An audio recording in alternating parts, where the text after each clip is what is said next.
잠언 25장 13절 한 절을 가지고 하나님의 마음을 시원하게 해드리는 교회라고 하는 제목으로 말씀을 전하도록 하겠습니다.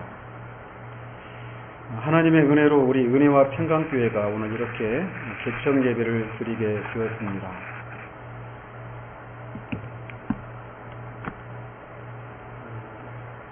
이 첫 예배에서 그래서 우리 교회가 지향해야 할 바가 무엇인지를 우리 같이 지체들과 같이 공유하고자 해서 이 본문을 택했습니다. 잘 알다시피 우리 교회는 하나님의 마음을 시원하게 해드리는 교회를 지향합니다. 그래서 오늘 본문을 통해서 하나님의 마음을 시원하게 해드리는 것에 대해서 소위 육하 원칙의 근거에서 말씀을 전하도록 하겠습니다. 오늘 본문에 보면 충성된 사자가 주인의 마음을 능히 시원하게 할 수 있다라고 말을 하고 있습니다. 사자는 주인의 보내심을 입은 자를 사자라고 말을 합니다. 메신저라고 하죠. 이렇게 주인의 보내심을 입은 사자가 그의 임무에 충성을 다하면 주인의 마음에 능히 시원함을 드릴 수 있다고 오늘 본문은 말하고 있습니다. 주인이 느끼는 시원함의 정도를 본문에는 수수 때에 수술을 하면서 흘리는 땀으로 인해서 한참 갈증이 심하게 느껴질 때 마시는 얼음 냉수와 같이 시원하다라고 그렇게 표현을 하고 있습니다. 자, 그런데 한편 이 그리스도인은 성령으로 부르심을 받은 사람들입니다. 성령께서 세상과 죄와 사단에 속해 있던 사람들을 성령께서 부르셔서 그 부르심에 반응해서 구원받은 사람들이 바로 성도들이에요. 그리고 또 이렇게 성령의 부르심을 받은 사람들은 부르심을 받았을 뿐만 아니라 또 동시에 그 부르신 주님이 그 부르심을 받은 사람 한 사람에게 메시지를 주어서 그 메시지를 가지고 또다시 자신의 삶의 자리로 보내심을 받은 사람들이 성도들입니다. 그러니까 결국 성도들은 성령으로 부르심을 받은 사람인과 동시에 성령으로 또 보내심을 받은 사람들이다라고 말을 할 수가 있다는 것이죠. 교회는 또 뭐냐? 그런 성도들, 성령으로 부르심을 받고 성령에 의해서 또다시 보내심을 받은 사람들의 모임, 이 모임이 바로 교회입니다. 그러니까 오늘 본문에 충성된 사자, 이 사자가 아까 말씀드린 것처럼 보내심을 받은 사람을 사자라고 말을 했는데 이 성도 한 사람이 부르심을 받아서 또 보내심을 입은 사람이기 때문에 여기서 충성된 사자는 성령으로 부르심을 받고 보내심을 받은 성도 한 사람을 가리키기도 하고 그런 성도들의 모임인 교회를 향해서도 적용할 수 있는 그런 메시지라고 할 수가 있다는 것입니다. 자, 그래서 이렇게 교회가 그를 부르시고 보내신 하나님의 마음을 시원하게 할 수 있다라고 적용을 할 수 있다는 것이에요.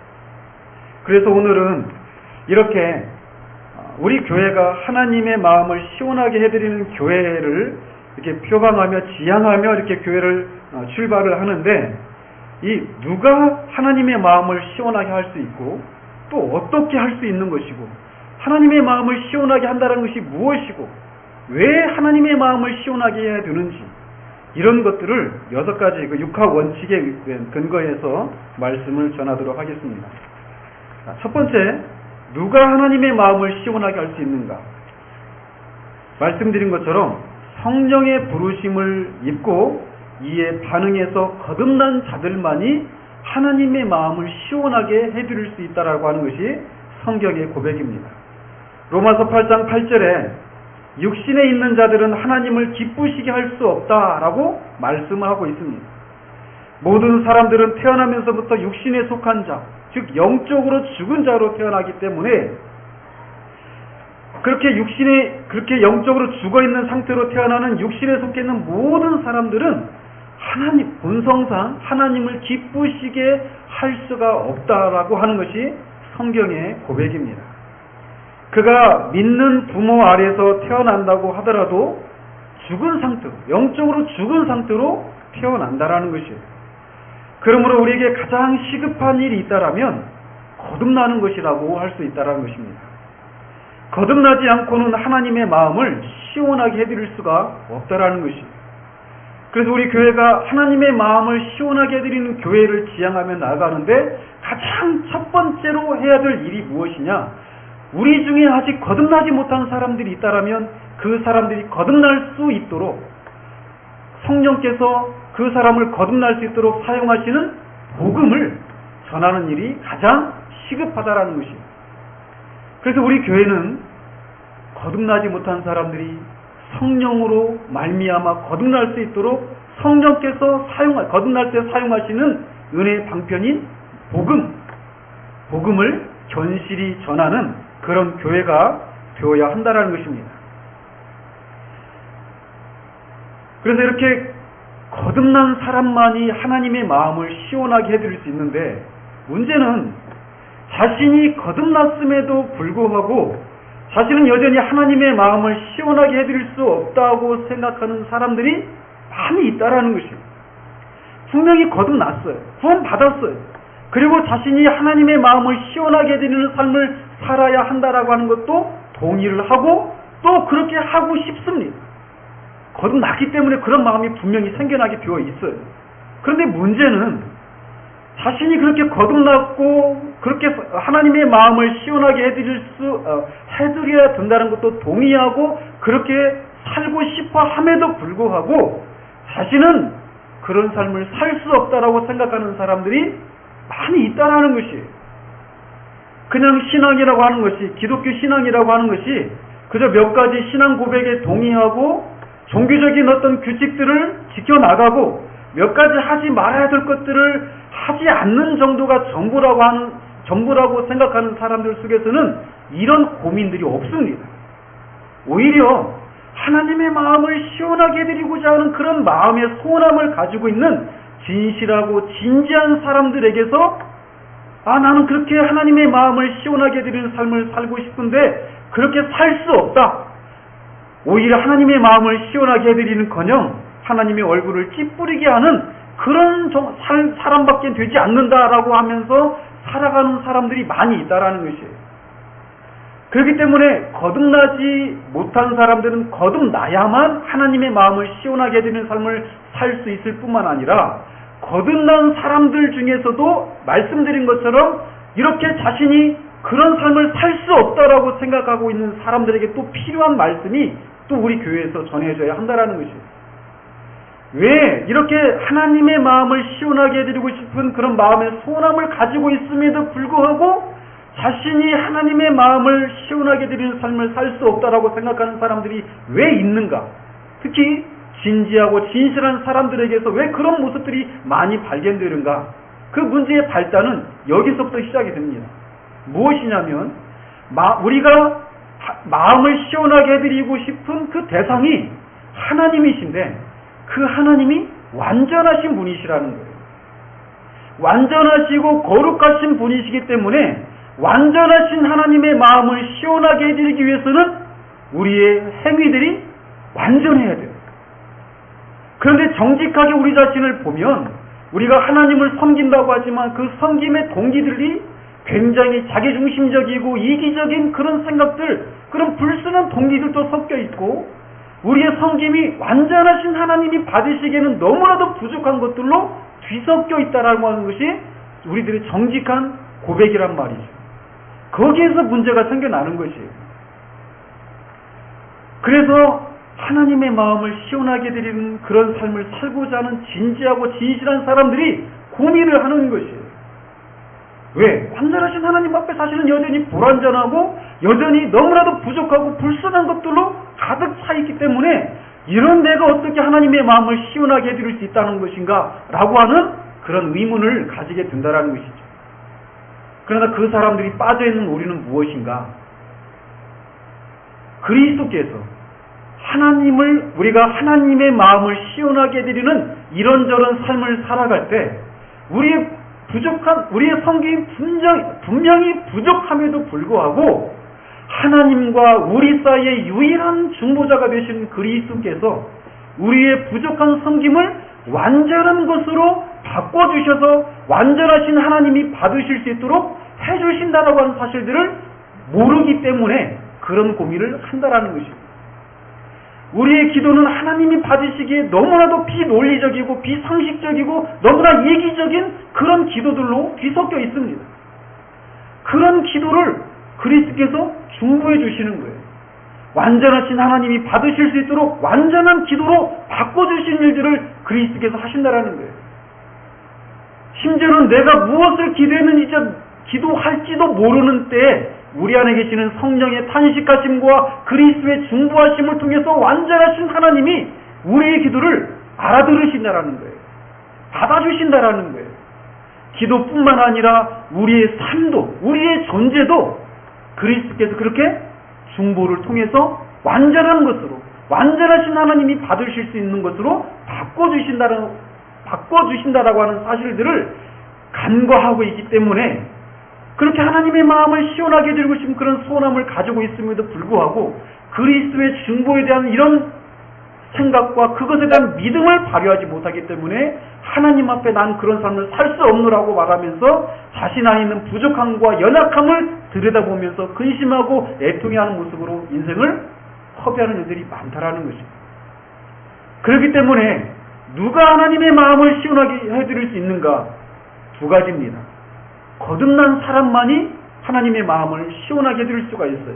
뿐만 아니라 거듭났어도 이렇게 자신이 그리스도를 통해서 하나님이 우리의 부족한 섬김을 완전한 것으로 바꿔주시는 그리스도의 중보로 말미암아 하나님께서 우리의 부족한 섬김을 받으신다.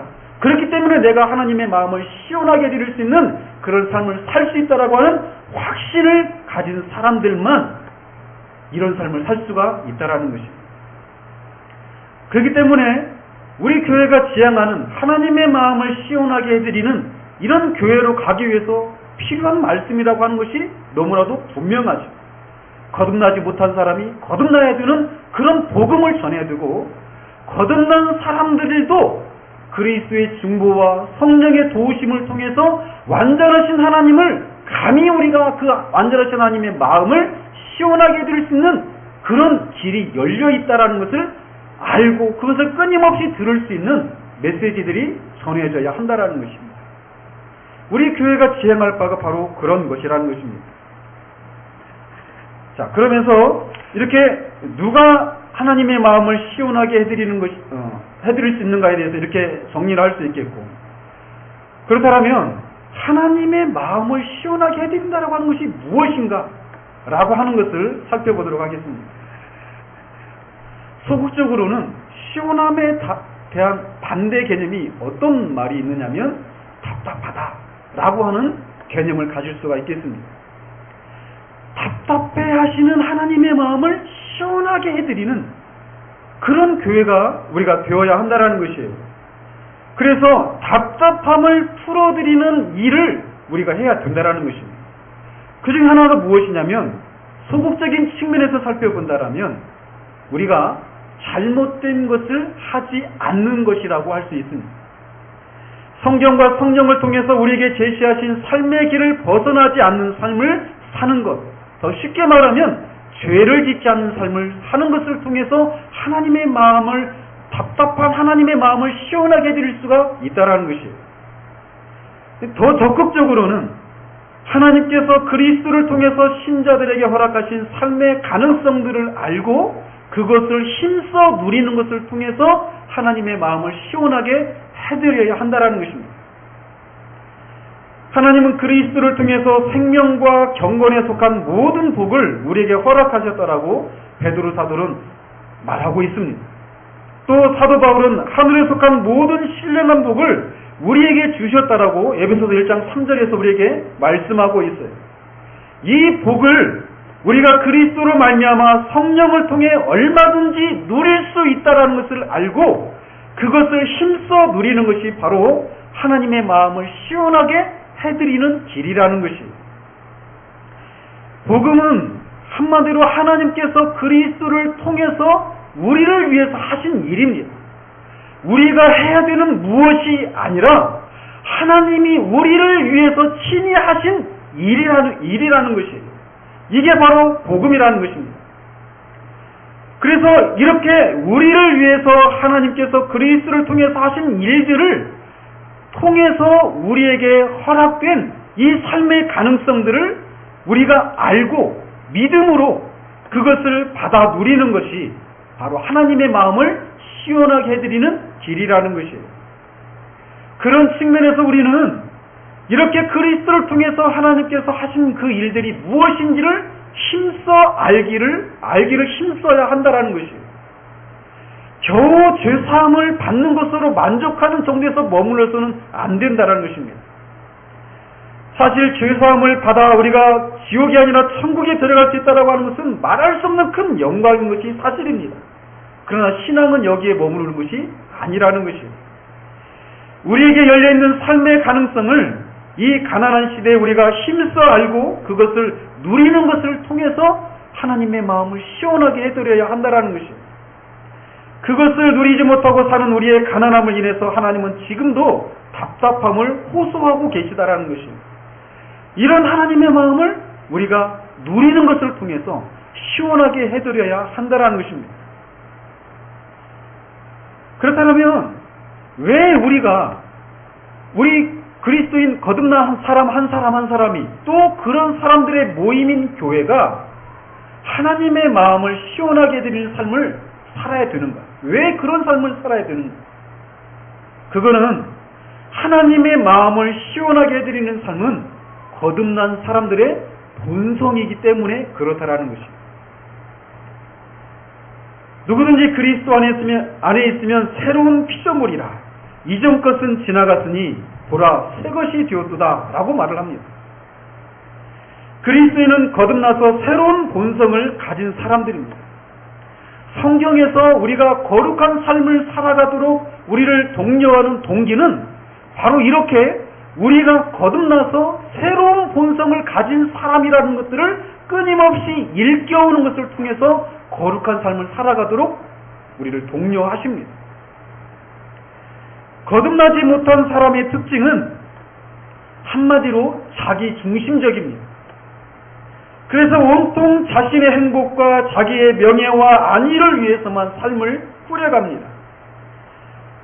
그렇기 때문에 그런 자신의 안위와 명예와 그 행복을 방해하는 사람들을 그런 환경들에 대해서 감사하지도 않고 다투고 그것을 얻기 위해서 싸움이 일어나는 것이에요.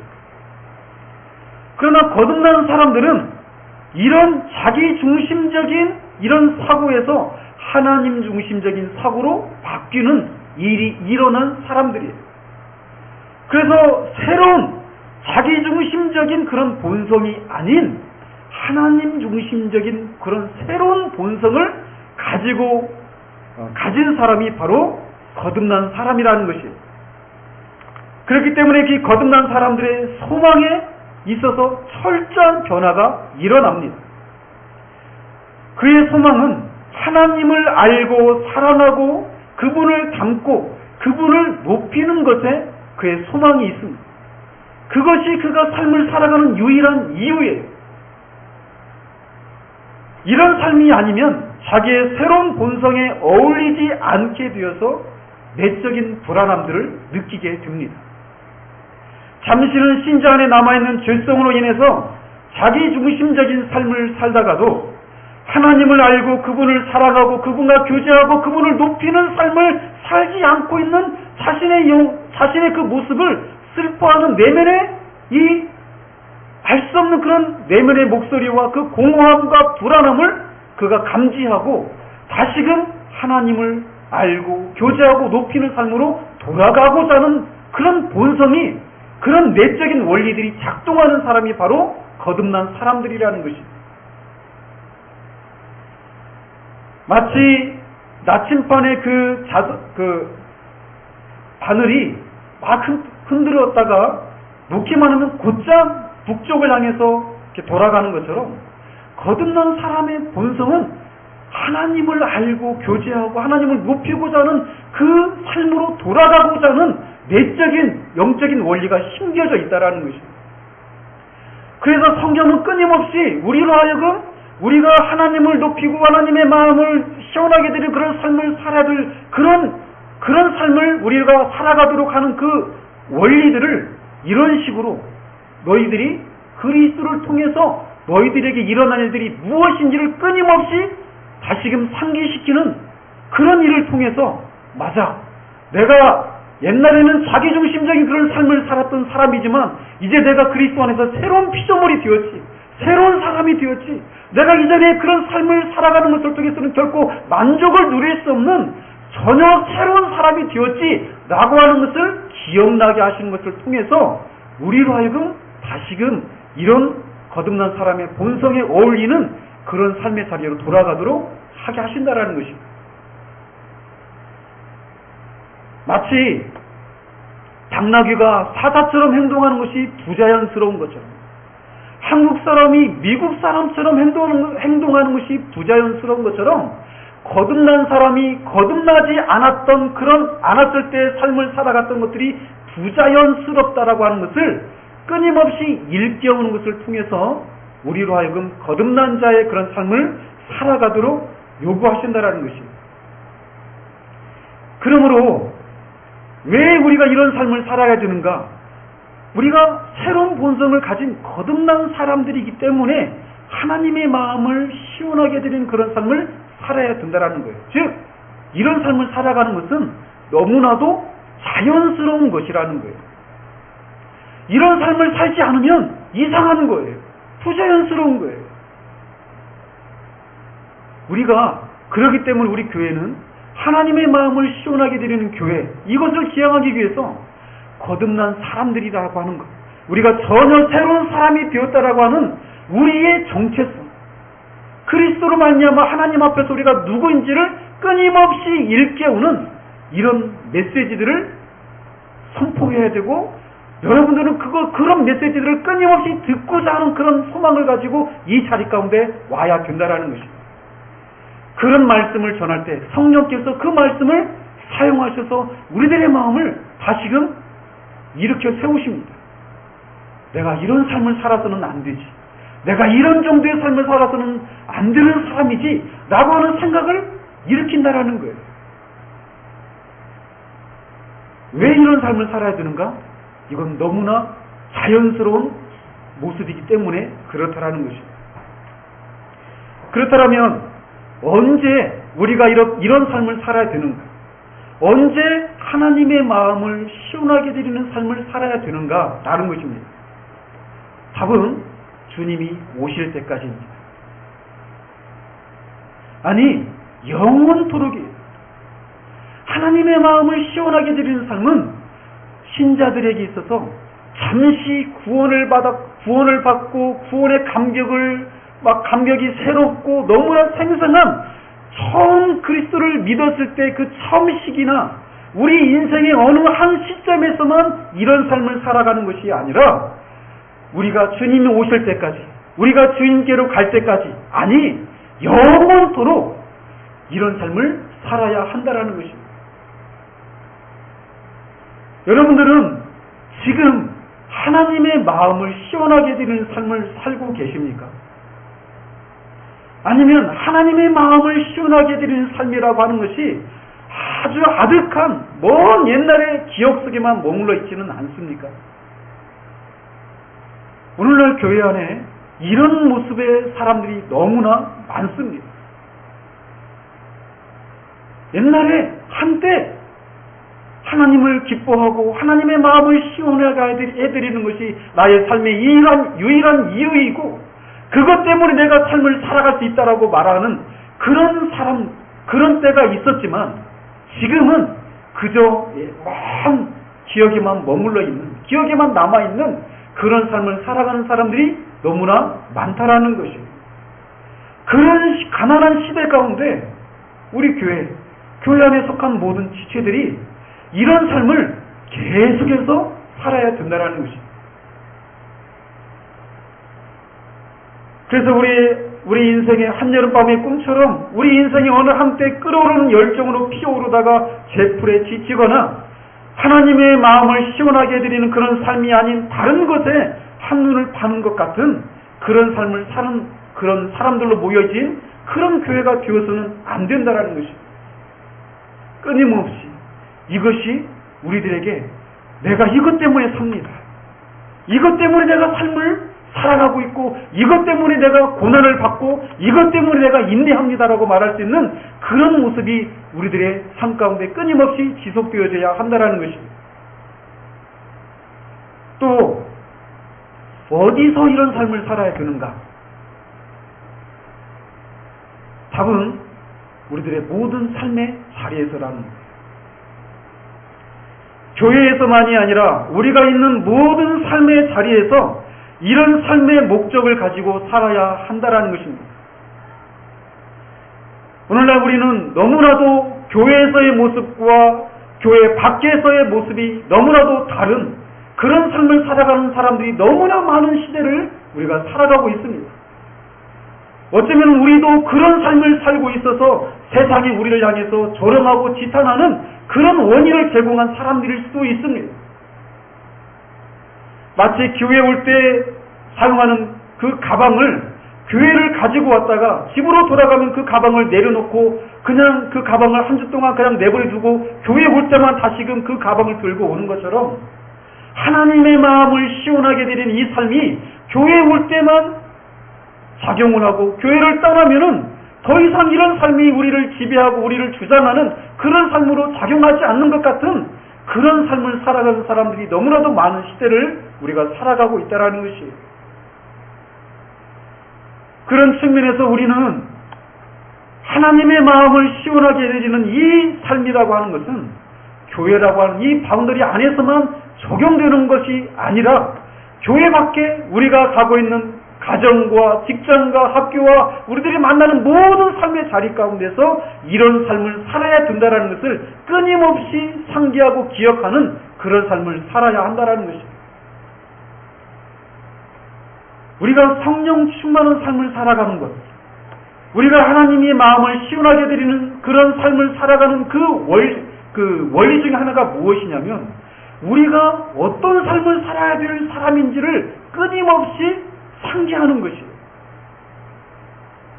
하나님의 마음을 시원하게 드리지 않는 것 같은 그런 생각과 말과 행동이 우리 가운데 나오려고 할 때마다 우리가 그런 사람이 아니라는 것을 그 삶의 자리 가운데서 상기할 때마다 우리가 하나님의 마음을 시원하게 드리지 않는 그런 삶을 절제할 수 있는 그런 힘들이 거기에서 나온다라는 것입니다.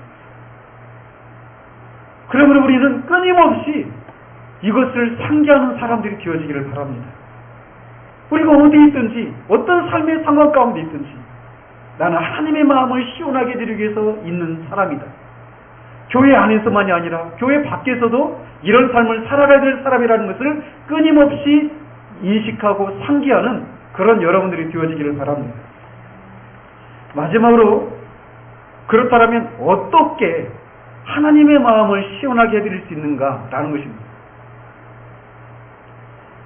이 본문에 충성된 사자가 그 주인의 마음을 시원하게 해드릴 수 있다라고 말을 하고 있습니다. 아까도 말씀드린 것처럼 사자는 그를 보낸 주인이 무엇인가 전하라고 어떤 말을 맡아서 가지고 온 사람이에요. 그렇기 때문에 주인이 그 사자를 보내면서 전하라고 했던 그 메시지에 그 사자가 사적인 해석을 가미해서 메시지의 일부를 빼거나 더해서는 안 된다라는 것입니다. 즉 충성되다라고 하는 것은 주인이 그 사자에게 맡긴 그 메시지를 가감없이 전하는 것이 바로 충성된 것이라는 것입니다. 거기에다가 사적인 어떤 견해를 더하거나 빼는 그런 일을 해서는 안 된다라는 것이죠. 그래서 계시록 22장 18절 19절에서 이렇게 말을 하고 있습니다. 내가 이 두루마리의 예언의 말씀을 듣는 모든 사람에게 증언하노니 만일 누구든지 이것들 위에 더하면 하나님이 이 두루마리에 기록된 재앙들을 그에게 더하실 것이요 만일 누구든지 이 두루마리의 예언의 말씀에서 제하여 버리면 하나님이 이 두루마리에 기록된 생명나무와 및 거룩한 성의 참여함을 제하여 버리시리라 라고 말씀을 하고 있습니다. 그렇기 때문에 우리 거듭난 신자 한 사람 한 사람, 또 그런 사람들의 모임인 교회에게 하나님이 맡기신 메시지가 무엇인지, 그 한 사람 한 사람인 우리 개인 그리스도인 한 사람 한 사람과 교회가 맡은 임무가 무엇인지를 아는 일이 필요하다라는 것이에요. 그래서 디모데전서 3장 15절에서 사도 바울은 디모데에게 이렇게 말을 합니다. 이 집은 살아계신 하나님의 교회요 진리의 기둥과 터니라. 즉 교회는 진리의 기둥과 터라는 것이에요. 또 같은 사도가 에베소서 2장 20절에서 이렇게 말을 하고 있습니다. 너희는 사도들과 선지자들의 터 위에 세우심을 입은 자라. 그리스도 예수께서 친히 모퉁이 돌이 되셨느니라. 즉 교회는 진리의 기둥과 터인데, 이 진리는 사도들과 선지자들의 가르침에 근거한 것이라는 것이에요.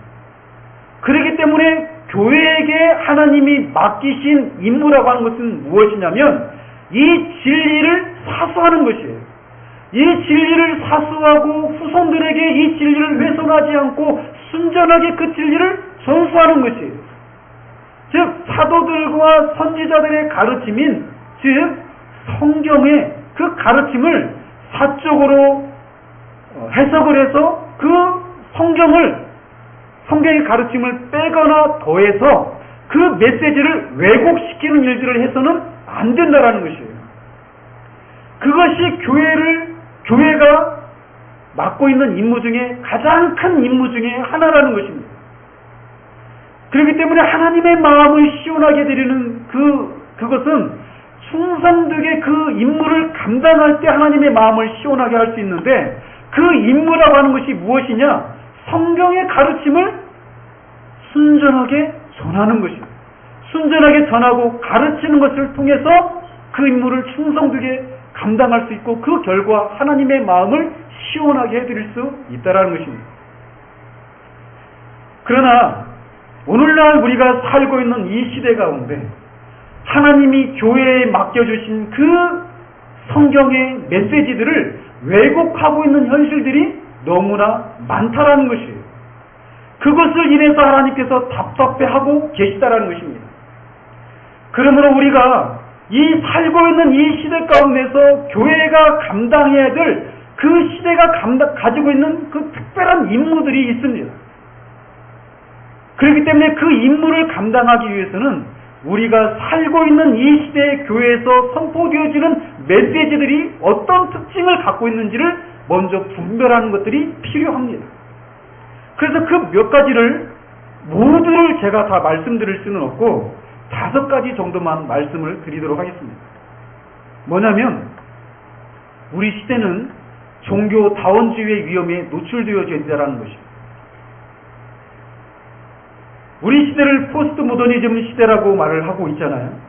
그래서 한마디로 이 포스트 모더니즘 시대의 특징은 한 가지가 무엇이냐면 절대적인 것이란 없다라는 것입니다. 그 말 속에 이미 오류를 포함하고 있는 것이죠. 절대적인 진리란 없다. 이게 포스트 모더니즘이 표방하는 것입니다. 근데 그 말 자체에 벌써 오류가 있는 것이죠. 그래서 어쨌건 절대적인 진리란 없다. 그렇기 때문에 기독교 신앙과 관련해서도 오직 예수로만 구원을 받는다라고 하는 이 진리는 우리 시대에 맞지 않는 메시지다라고 말을 한다는 것입니다. 오직 예수를 통해서만 구원을 받는다라고 하는 것은 너희들의 독선이다, 배타적인 생각이다, 편협한 생각이다라고 말을 한다는 것이에요.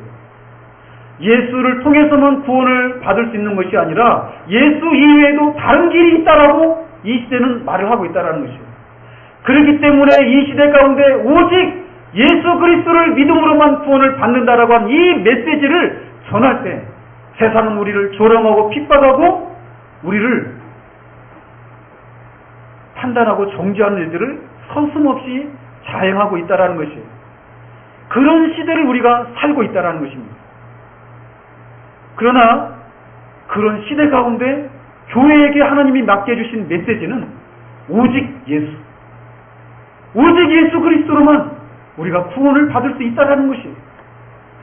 예수 그리스도 외에는 구원의 길이 없다라고 하는 이 메시지를 전하라고 교회를 세워놓으셨다라는 거예요.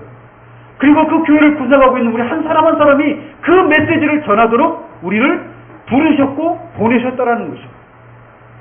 우리는 그 메시지를 전해야만 합니다. 그 메시지를 전하는 것 때문에 사람들로부터 우리가 조롱을 받고 핍박을 받고 외로워지는 일이 있다고 하더라도 그 메시지를 전해야 한다는 것이죠. 그것을 충성되이 감당하는 것을 통해서 하나님의 마음을 시원하게 해드릴 수 있다는 것입니다. 또 한 가지, 우리 시대에 선포되고 있는 그 왜곡된 메시지 중에 한 가지가 무엇이냐면 쾌락주의의 위험입니다. 쾌락주의 또는 감정주의의 위험입니다. 오늘날 우리 시대를 보면 교회가 하나님을 예배하고 섬기기 위해서 도입하는 이런저런 프로그램들은 하나님을 기쁘시게 하기 위한 동기에서가 아니라 인간의 쾌락을 증진하고 만족을 주기 위해 도입하는 경우들이 많이 있습니다.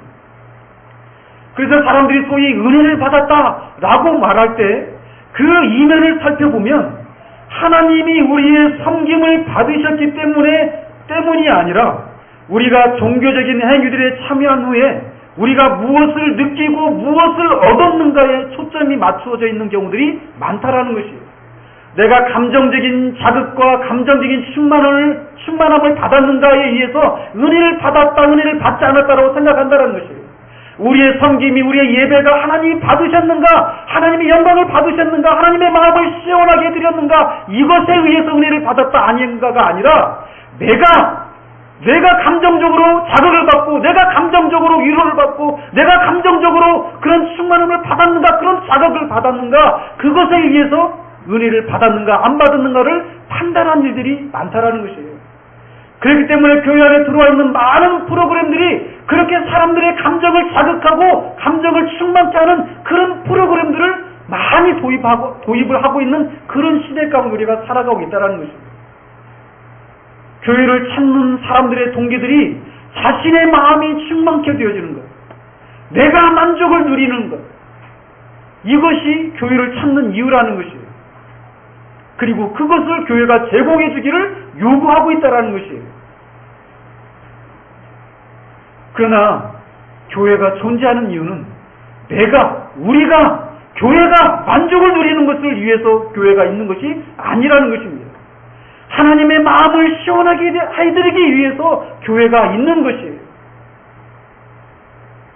그래서 제임스 패커는 이 시대를 가리켜서 자기 즐거움에 빠져 타락한 시대라고 명명하고 있습니다. 우리 시대가 그렇게 자기 즐거움에 빠져서 타락한 기독교라고 말할 수밖에 없는 그런 시대를 우리가 살아가고 있다는 것입니다. 물론 여기에 오신 분들은 그렇지 않은 교회를 거쳐 여기 오신 분들이 대부분입니다.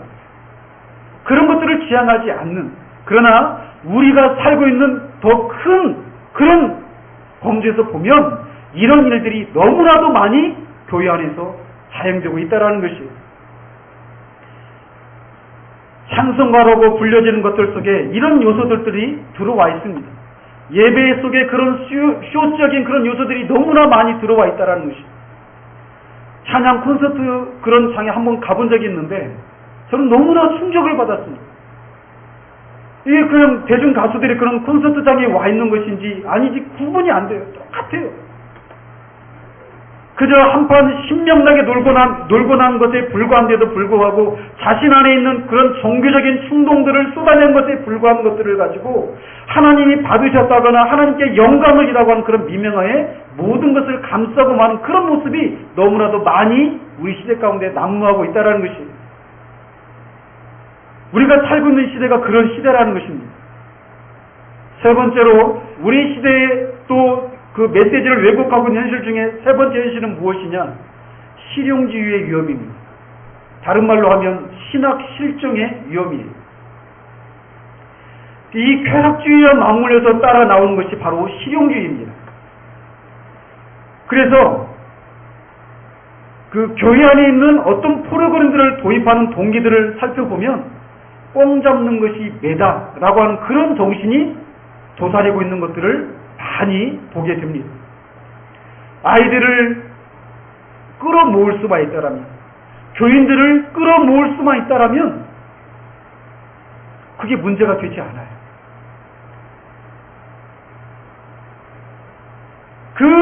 그런 이런저런 프로그램들이 하나님이 받으실 만한 것인가 아닌가, 성경에서 지지를 하고 있는 것인가 아닌가에 주안점이 가 있지 않고, 그것을 도입하는 것을 통해서 교회가 성장을 할 수 있다라면, 또 앞에서 말한 것처럼 어떤 우리의 그런 감정이 자극을 받고 내가 충만함을 느낄 수 있다라면, 그들이 생각하는 은혜를 받을 수만 있다라면 그것이 무엇이라도 상관이 없다라고 하는 생각이 교회 안에 너무나 많이 있다라는 것입니다. 그래서 교회인지 세상인지 구분이 되지 않을 정도로 교회 안에 너무나도 세속적이고 세상적인 것들이 많이 들어와 있는 시대를 우리가 살고 있다는 것입니다. 그래서 그들의 기준은 그것을 도입했을 때 그것이 우리를 만족시켜 줄 것인가, 교회에게 유익을 줄 것인가, 교회가 성장할 것인가, 교회가 활기차게 움직여 갈 것인가, 이런 것에 의해서 무엇인가를 도입한다는 것입니다. 그리고 다른 교회가 그것을 하고 있는가 아닌가, 유명한 교회에서 그것을 하고 있는가 아닌가가 그 무엇을 교회에 도입하는 동기들이 다 거기에 있다는 것이에요. 그래서 마치 다른 큰 교회가 하고 있는데 우리가 하고 있지 않으면 우리는 무엇인가 뒤처진 것 같아요. 무엇인가 시대의 사고적인 그런 사람들, 시대에 뒤처진 그런 사람들, 그런 교회쯤으로 생각하는 것들이 너무나 많은 시대를 우리가 살고 있다는 것입니다. 그러나 그렇기 때문에 그들에게 있어서는 신학은 중요하지 않습니다. 겉으로 청교도주의와 개혁주의라고 하는 이런 거창한 그런 슬로건을 걸고 있다고 할지라도 실제적으로, 실천적으로 그 내용이 그러한가 하는 것이에요. 그냥 그 교회를 구성하고 있는 그리스도인 한 사람 한 사람에게 그런 유익이 있다라면 그것이 무엇이든지 신학적으로 그게 옳은 것인지 성경적으로 옳은 것인지 아닌지가 중요하지 않은 그런 시대를 우리가 살고 있다는 것입니다. 그래서 저는 교회를 시작할 때 분명히 지금 이렇게 시작하지만 나중에는 많은 사람들이 들어올 것이에요. 그런데 그들도 이 시대를 살아가고 있는 사람이기 때문에 이런 시대 정신이 그들 안에 녹아져 있단 말이에요. 그래서 자신들이 그렇게 경험했던 그런 교회에서 이렇게 해왔던 것들을 아무런 문제의식이 없이 우리 교회 안에 적용하려고 하고 그것을 하지 않고 있는 것을 보면서 그냥 이상하게 생각하고 그것을 강요하는 일들이 있게 될 것이라는 것이죠. 그러나 우리는 그 무엇인가를 우리 교회에 적용할 때 그것이 다른 교회에서 하는가, 그것을 도입했더니 교회가 성장했다든가, 이런 것이 그것을 도입하는 기준이 되어서는 안 된다는 것입니다. 성경이 그것을 지지해 주는 거예요. 역사 속에서 검증된 그런 사상에 의해서 그게 지지를 받고 있는 것인가를 우리가 검증하고 그것들을 도입을 해야 된다는 것입니다. 그런 과정을 통해서 우리는 굉장히 고지식하고 외골수적인 그런 사람들이라고 하는 얘기를 들을 수도 있습니다. 그러나 우리는 그런 얘기를 듣는다 하더라도 성경에서 우리에게 말하는 것, 성경을 통해서 교회에게 맡겨주신 그 임무를 감당하기를 원하시는 그 하나님의 그 마음에 합한 것들인지 아닌지에 의해서 이 모든 것들을 진행해 나갈 것이라는 것입니다. 직분자를 세우는 것, 언젠가는 직분자를 세울 것입니다. 교사를 세우는 것도 마찬가지입니다. 교회 어떤 예배 모범도 마찬가지고 이 모든 것들을 철저히 성경의 근거에서 그런 것들을 행해 나갈 것이에요. 그리고 저는 충분히 여러분들에게 왜 그런 것들을 도입하려고 하고 이렇게 하려고 하는지를 설명을 할 것입니다. 여러분은 그렇게 시작해 나갈 것입니다. 그러나 문제는 여러분들 이후에 들어올 사람들이라는 것입니다. 그때 여러분들이 저와 같은 생각을 품고 이 교회가 가고자 하는 그 지향점을 여러분들도 고수하기 위해서 힘을 더하셔야 한다는 것입니다.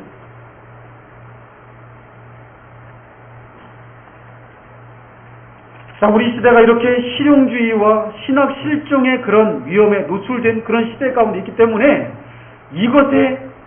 이것을 거스르는 그런 메시지들을 우리가 전해야 한다는 것입니다. 네 번째로는 우리 시대 가운데서 난무하고 있는 그런 왜곡된 그런 신앙의 모습들 중에 네 번째는 형식주의의 위험입니다. 앞에서 말한 어떤 종교다원주의와 쾌락주의 또는 감정주의, 실용주의와 신학 실종의 그런 위험들에 대해서는 우리가 눈만 부릅뜨고 잘 살피면 이런 것들을 잘 분별할 수가 있습니다. 그러나 이런 것들보다 더 큰 문제가 우리 시대에 있다는 것이에요. 그것은 바로 형식주의적인 신앙이라는 것입니다. 외적인 모습을 보면 굉장히 종교다원주의적이거나 쾌락주의적이거나 실용주의적인 그런 신학을 중시하지 않는 이런 모습이 아니에요. 굉장히 철저히 신학 중심적입니다. 굉장히 이 성경의 기준에서 성경대로 철저히 모든 것을 행해 나갈 수 있다는 것이죠. 그러나 문제는 외적인 모습은 아무런 문제가 없을 수 있지만 그 내면에 하나님을 향한 사랑과 경외의 마음, 존경의 마음이 없이 이 모든 것을 행해 나가는 형식주의의 위험이 우리 시대에 자리하고 있다는 것입니다.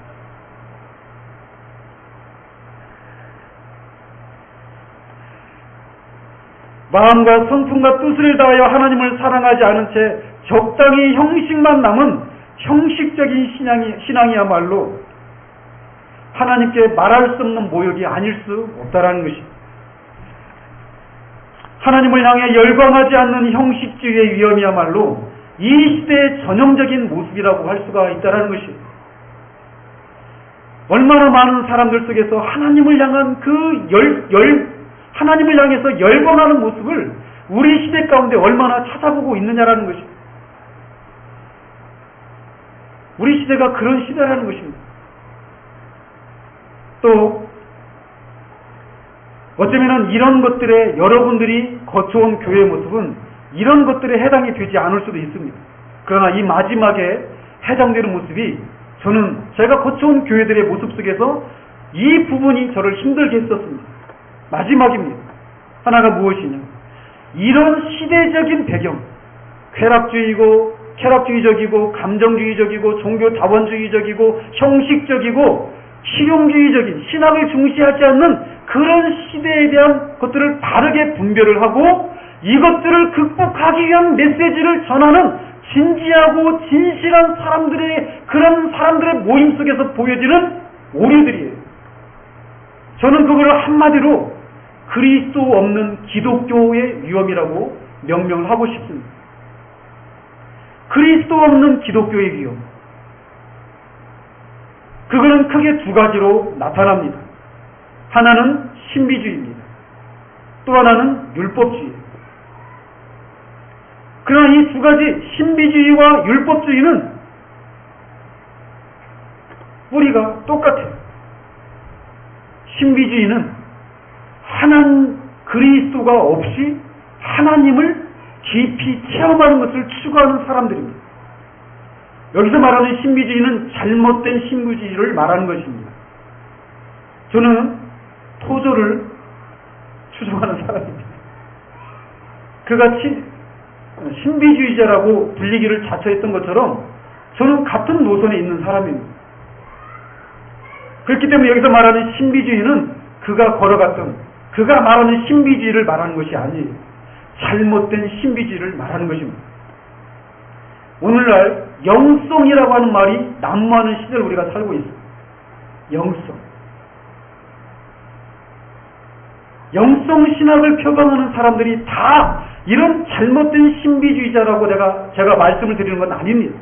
그러나 그것들 속에 이런 위험이 내포하고 있다는 것입니다. 일상의 삶 가운데서 하나님을 깊이 만나기를 추구합니다. 하나님을 깊이 만나는 어떤 영적인 체험을 추구해요. 왜? 이 시대가 너무나 형식적이고 너무나 메말라 있기 때문에 바른 신학을 말하고 바른 그런 교리를 말하고 있지만 그 안에서 하나님과의 깊은 만남이 없는, 그 영혼이 촉촉해지고 영혼이 살아있는 생생한 그런 신앙의 체험들이 없는 너무나도 가난하고 메마른 시대이기 때문에 그런 시대에 대한 반등으로 하나님을 깊이 만나는 진짜 살아있는 신앙을 추구하는 사람들이 영성신학이라고 하는 것을 통해서 하나님을 깊이 만나려고 하는 그런 시도를 하는 사람들이 이 시대에 많이 있다라는 것입니다. 그러나 신비주의는 결국 그런 위험에 노출되어 있어요. 그리스도 없이는 죄인이 하나님께 나아갈 수 있는 길이 없다라는 사실들을 붙들지 않으면 잘못되게 되어 있다라는 것입니다. 그렇기 때문에 신비주의는 종교다원주의와 또 맞물려 있습니다. 그래서 잘못된 신비주의자들이 불교의 그런 신비주의자들, 이슬람교도의 그런 신비주의자들, 그런 이방종의 신비주의와 함께 교제를 할 수가 있어요. 이름만 다른 어떤 신적인 존재를 다른 방법을 통해서 경험하고 접하는 그런 방식의 신앙을 추구하는 것이 우리 시대에 많이 있다라는 것입니다.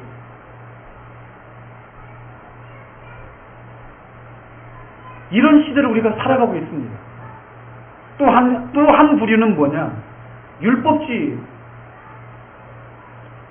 예수 그리스도를 믿음으로 말미암아 구원을 받았다라고 하는 이 신앙이 바른 신앙입니다. 우리는 그것을 끝까지 붙들고 끝까지 가르치고 선포해야 돼요. 그런데 그렇게 고백을 하는 사람들 속에서 삶의 열매가 나타나지 않는 것을 보면서 구원받은 사람들에게는 이런 삶의 열매가 있어야 된다라고 하는 그런 메시지들을 강조하다가 율법주의로 빠져든 그런 한 부류의 사람들이 있다라는 것입니다. 하나님께 영광을 돌리는 그런 삶을 살아야 되는 것이 모든 신자들의 소망이고 또 의무이고 그렇습니다. 특권입니다. 그렇게 살아야 되는 건 너무나 당연한 것이에요. 그런데 그렇게 살아야 될 것들에 대한 얘기만 제시할 뿐이고 그 삶을 살아가야 되는데 살지 못하고 있는 자신의 모습을 끊임없이 자신의 내면을 성찰하고 자신의 내면을 분석하는데 모든 시간을 할애하면서 여전히 하나님을 영화롭게 할 수 있는 그런 삶을 살 수 없는 자신의 모습을 주목하는 데에만 모든 시간을 허비하면서 나는 할 수 없고 나는 그렇게 살 수 없다라고 하는 그런 모습으로 머무르는 사람들이 진지하고 진실한 사람들 속에서 많이 있는 시대를 우리가 살고 있다는 것입니다.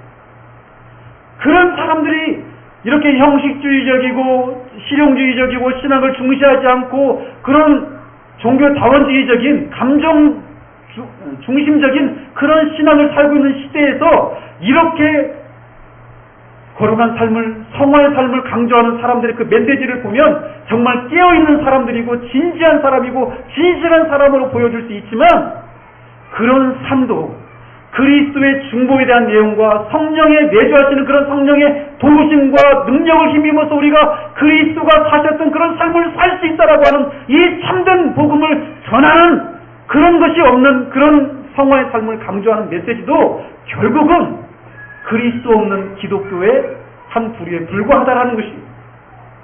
그거는 복음이 아닙니다.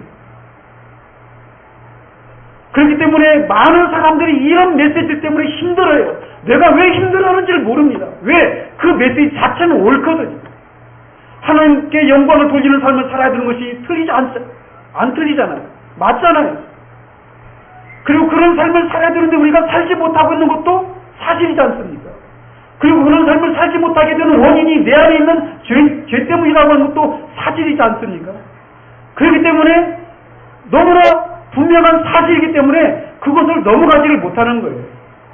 거기에 부족한 것이 있다는 것을 모른다는 것이에요. 그리스도가 아까 처음에도 말씀드린 것처럼 우리의 부족함, 여전히 죄가 섞여있고 불순한 동기들이 섞여있는 우리의 부족한 성격을 그리스도께서 완전하게 해주시는 그 그리스도의 중보에 대한 얘기들이 손해지지 않고 있다는 거예요. 뿐만 아니라 그리스도를 능하게 하셔서 우리의 구원에 필요한 모든 일들을 감당하실 수 있도록 하셨던, 그런 삶을 살 수 있도록 하셨던 성령께서, 우리의 머리 되시는 그리스도를 그렇게 충만케 하신 성령께서 그리스도의 지체된 우리들 안에도 동일한 성령께서 계시다라고 하는 그 메시지들을 우리가 듣지 못하고 있기 때문에 우리는 끊임없이 해야 되는 하나님의 명제와 그것을 할 수 없는 우리 자신만 주목하면서 힘들어하는 그런 삶을 살아가고 있다는 것입니다. 이거를 그리스도 없는 기독교라고 저는 이름을 붙이고 싶다라는 거예요. 우리 시대가 그런 시대라는 거예요. 그렇기 때문에 결론적으로 우리의 나아갈 바가 무엇인가? 우리는 사도와 선지자들의 가르침에 선착해야 한다는 것입니다. 따라서 예수 그리스도만이 유일한 구세주이심을 더욱 굳게 붙잡고 전해야 합니다. 세상이 우리를 조롱하고 배타적이라고 공격해도 사도와 선지자들의 가르침인 성경의 가르침을 따라서 예수만이 세상의 소망이고 유일한 구원의 길이심을 힘써 전하고 붙들어야 한다는 것입니다. 우리의 신앙의 기준이 우리의 경험한 어떤 감정적인 체험이나 어떤 영적인 체험이나 다른 교회가 또 유명한 목사님이 지지하는 것에 의해서 우리의 신앙이 옳은가 아닌가를 판단하는 것이 아니라 모든 것을 성경에 비추어서 판단을 해야 한다는 것입니다. 아무리 유명하고 아무리 외적인 어떤 고무적인 결과들이 있다고 하더라도 그것이 과연 성경의 지지를 받는 것인지를 묻고 검증하는 그런 과정을 거쳐야 한다는 것입니다. 아무리 고지식하고 외골수적이라고 해도 이 길을 택함으로 인해서 외로워져도 기꺼이 외로운 길을 가야 한다는 것입니다. 따라서 우리는 성경에 흐르는 종합적이고 체계화된 진리의 체계인 신학을 중시하고 배우기를 힘쓰고 그것을 우리의 삶에 적용하고 우리 주변에 둘러싸고 일어나는 일들을 신학적이고 성경적으로 분별할 수 있는 영적인 통찰력을 배행하는 일에 힘을 써야 할 것입니다. 더 나아가 그리스도를 통해서 이루신 하나님의 큰 일에 대해 알기를 힘쓸 뿐만 아니라 하나님 자신을 알기를 더욱 힘써야 합니다. 신앙의 결국이 무엇입니까?